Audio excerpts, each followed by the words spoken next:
It better. Baird is a genius, but his health problems and his life of inventing have left him seriously broke.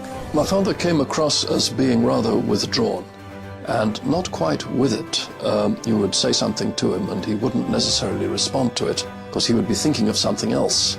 But he was always polite. Baird has been inventing ingenious gizmos and gadgets all his life. His chemically saturated damp-proof socks for the troops in the trenches were surprisingly successful.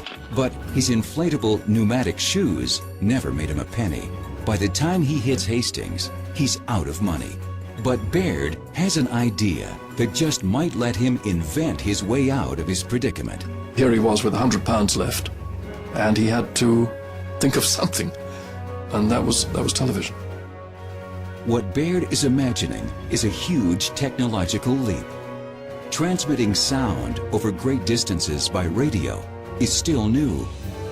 So transmitting moving pictures seems like science fiction. So how do you capture a moving image and transmit it through thin air? He sketches a device he hopes will work. He starts with a disc fitted with a spiral of perfectly spaced holes. Powered by an electric motor, the disc will spin in front of an image. As it spins, each hole in the spiral allows a tiny slice of the image to pass through. A light sensor picks up these little image slices and converts them into a series of electrical pulses.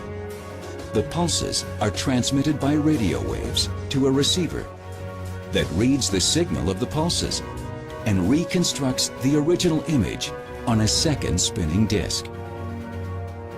Baird gets to work using a bunch of scavenged parts: knitting needles, a bike light lens, a biscuit tin, and a hat box. He started from scratch, really, with television. He bought a few components, he sort of put them together in his bedroom.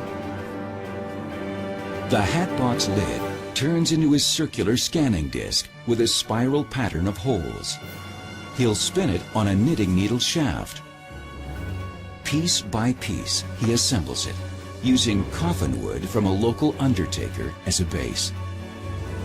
It's finally ready to be tested. Baird has staked everything on his tiny spinning pinpoints of light. Baird sets up a simple cross in front of the scanning disc. He syncs up the receiving disc at the opposite side of the room and watches to see what his crazy contraption can do. As if by magic, it appears. As the receiving disc spins, it reassembles the shadowy shape of the cross. Baird is ecstatic. It proves his basic assumptions are correct. But a clear image is still a long way off. It took him a little longer than he thought it would. It took him several years.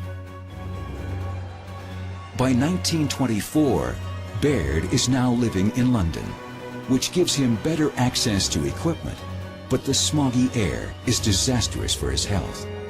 In a Soho flat, still penniless, he works day and night.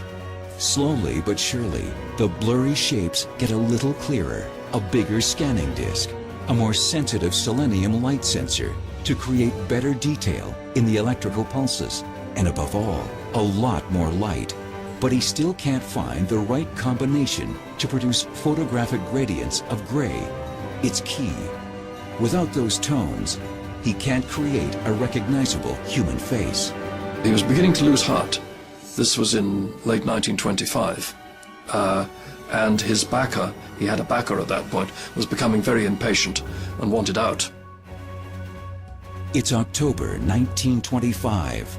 The day starts out like so many before it. For the umpteenth time, Baird places the head of a ventriloquist's dummy in front of the scanning disc.